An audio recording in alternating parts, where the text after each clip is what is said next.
So not exactly the best way to end the season. BYU easily got the best of us. But let's look at how we played statistically.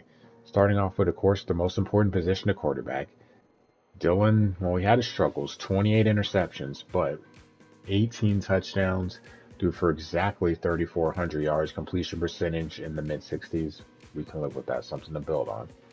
In the run game, Dante, of course, our workhorse, 1,200 yards on 212 carries, 17 touchdowns.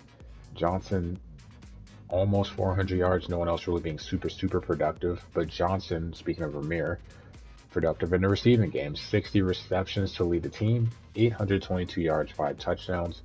Coleman and Nair are number 1 and 2 receivers combined for 8 TDs, but no one topping over 1,000 yards. In the return game, special teams, not really so special for us this season. Lloyd, 12 returns, just a $1.29. Lloyd, also our lead kick returner, no returns, longest was 41 yards, but 935 yards, nothing to write home about either. The punting game, definitely not. 19 punts on the season, 1 for a touchback, 3 inside the 20. From a kicking perspective, Tristan, well, he is okay. 12 of 16, did miss 1 extra point. The problem is the distance. 2 misses, 0 for 2, and kicks over 50 yards. And his other 2 misses, between 40 and 49. Got to work on that. From a defensive perspective, definitely a lot to work on. 3 players with over 100 tackles, one of them being a linebacker, so that was pretty cool. Sacks, Van Poppel leading the way with 4. Like to see a D tackle lead in sacks, but maybe a few more.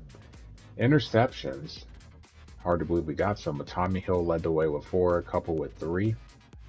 Like that, deflections, Hill also leading the way.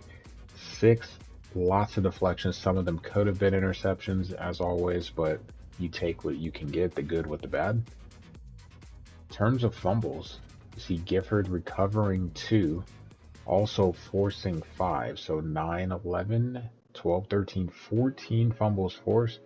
We recovered 5.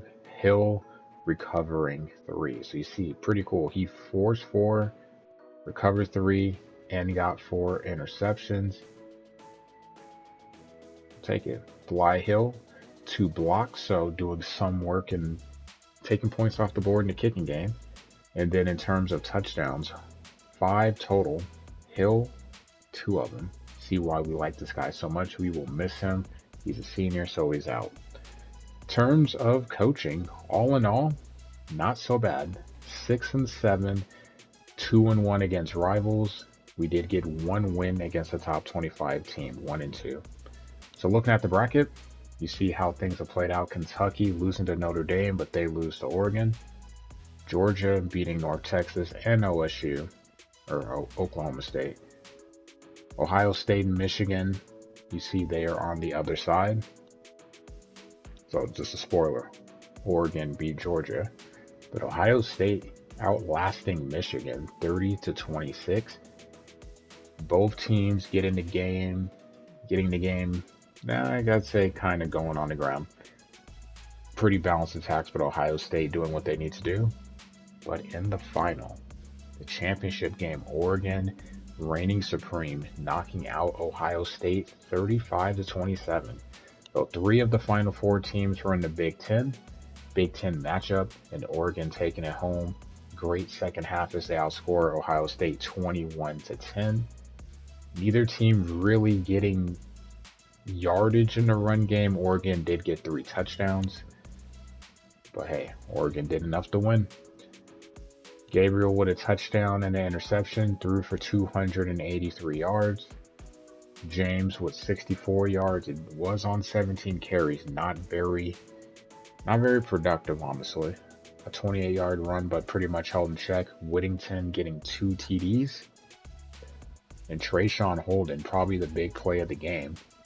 84 yards scored. So Oregon will be the reigning champs going into season 2, helping out with the prestige in the Big Ten. Now we head to the offseason. What can we make of it? Can we maybe add some guys in the transfer portal? Can we get some extra recruits? We'll have to see, but we definitely need to get more talent on this squad, especially on the defensive side of the ball.